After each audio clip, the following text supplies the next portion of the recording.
Nam mô A Di Đà Phật. Nam mô A Di Đà Phật.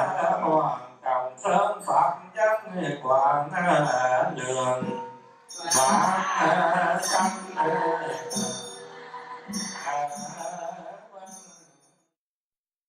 Parents, eh bien, ils sont arrivés ici donc vers les années 76. Il y a eu la guerre au Vietnam.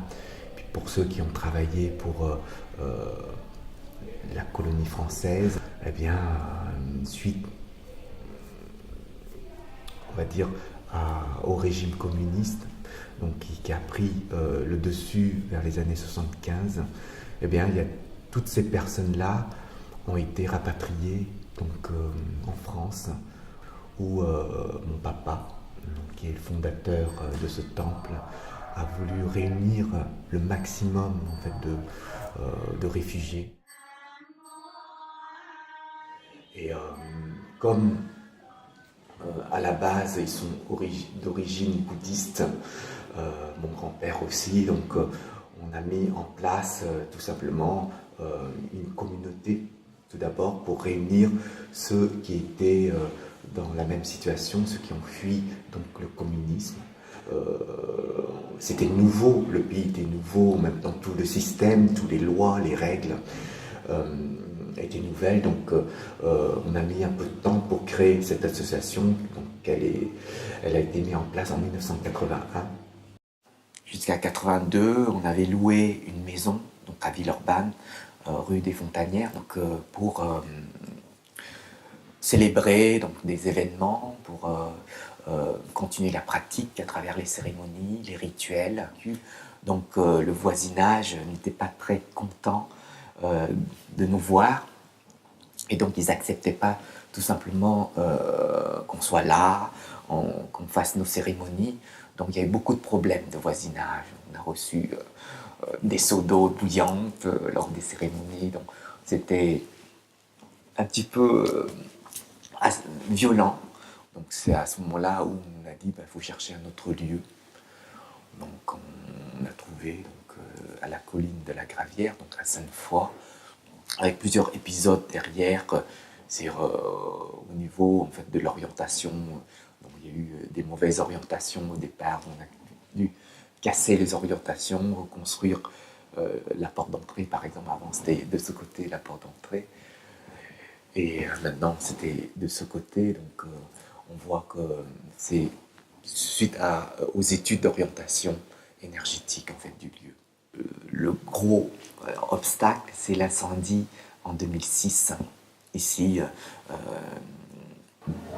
ça a été ravagé par l'incendie. On a perdu beaucoup de choses, entre autres des choses très précieuses. D'ailleurs, des sutras, des livres uniques qui existent en un seul exemplaire dans le monde. On a perdu ces collections. Il n'y a que la mémoire maintenant des personnes qui ont suivi ce vécu, qui ont expérimenté ce vécu-là.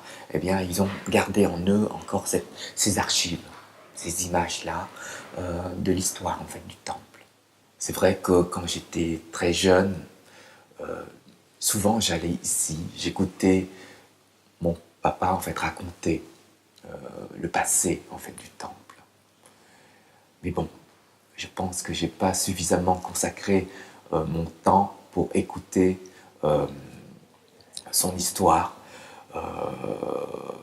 puisque moi-même j'en garde simplement des souvenirs de mon expérience, mais j'entends simplement ce qui s'est raconté pour garder en moi en fait cette histoire-là.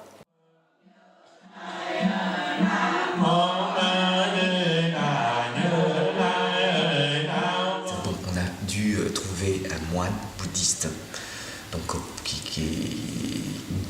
qui pourrait faire les pratiques.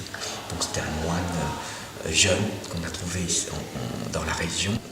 Il est parti, donc il a fait sa vie, donc il a redonné ses vœux. On a fait venir donc, le vénérable, là, notre vénérable qui est aujourd'hui au temple. Trách trường của một vị thầy cũng như là cái trách nhiệm của một ngôi chùa nó có cái cách rất lớn trong vấn đề đối ngoại, đối nội cũng như đối ngoại. Đối nội là đối với sinh hoạt trong cộng đồng người Việt Nam xa quê hương, cũng như đối ngoại là đối với sinh hoạt tất cả các tôn giáo bảo cũng như với chính quyền địa phương, để tạo một sự sinh hoạt hài hòa để cho cái nếp sống của sinh hoạt đó. Tại vì cái ngôi chùa là chúng tôi muốn xây dựng một cái nét văn hóa của dân tộc Việt Nam, cái nét văn hóa của Phật giáo ở trên tại sân Pha Liêng này, nhưng để tô điểm thêm một cái vườn hoa đẹp cho tại địa phương. Cái ý nghĩa của đạo Phật với cái chùa. Cái hình ảnh đạo Phật của ngôi chùa nó đem lại cho sinh hoạt cái cộng đồng người Việt nó xa quê hương, nó sửa ấm lại cái tình người để cho tìm về con đường tu học, để cho nó cải thiện được cái đời sống của con người, cũng như gặp mặt với trong xã hội để đem lại sự bình an và hạnh phúc cho mọi người.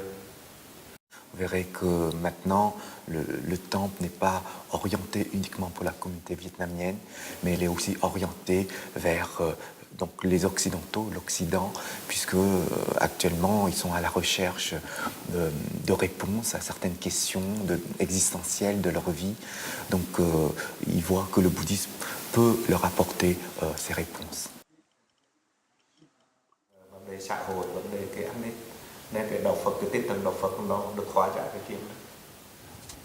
Donc l'esprit en fait du bouddhisme ou l'esprit d'un temple, c'est pour grâce tout simplement à la qualité de compassion, de bienveillance vis-à-vis des êtres en général, eh bien pourrait fournir une meilleure ouverture vers les autres, donc pour que chacun puisse comprendre que atteindre le bonheur et récupérer cet état de bonheur est possible, et le temple en lui-même peut montrer cette image-là. Donc c'est pour ça que les relations qu'on pourrait créer vis-à-vis des autres est une relation qui est solide et stable. Ăn thua đến cái tinh thần và thể hiện của đạo Phật rồi, nhưng mà thể hiện trong cái sự sinh hoạt của Phật giáo thì là cũng đem lại cái an lạc. Cái lòng từ bi tức là mở rộng cái tình thương đổ đến tất cả mọi người, cũng như là không phân biệt một tôn giáo nào. Nên là trong sinh hoạt của Phật giáo, Thiên Chúa giáo cũng giống như Hồi giáo là đem lại sự hạnh phúc tất cả mọi người. Tức là tinh thần của đạo Phật, tức là lấy cái tình thương mà xóa bỏ hận thù thì tất cả hận thù nó sẽ tiêu tan. Nếu như hận thù mà cứ đối đại hận thù thì hận thù không thể bao giờ mà tiêu diệt được. Nên chỉ có tình thương của đạo Phật, lòng tình thương bao la của đó để mà giải đáp được tất cả mọi người, từ gia đình, giữa vợ chồng con cái cho đến ra cả xã hội. Celui qui pratique le bouddhisme n'a pas cette barrière-là au niveau de la transmission. C'est très bien que ce qui va transmettre, c'est à travers l'écoute, à travers la compassion. Donc comme dans un jardin de fleurs, eh bien, on voit que les fleurs se cohabitent entre elles, même si elles sont différentes. Eh bien, le bouddhisme, c'est comme une fleur qui répand son parfum pour cohabiter avec les autres parfums des autres fleurs. Donc le chemin est très simple.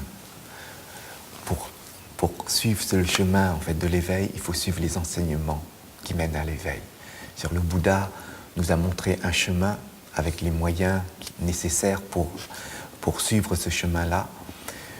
Eh bien, une personne qui veut vraiment atteindre cet état d'éveil doit suivre les enseignements et appliquer surtout les enseignements, puisque personne ne pourra atteindre l'éveil si lui-même ne fait le nécessaire. Comme un élève à l'école, s'il veut acquérir le savoir du professeur, il faut qu'il ait confiance au savoir du professeur. Donc écouter ce savoir, appliquer ce savoir pour grimper de niveau dans ce savoir-là.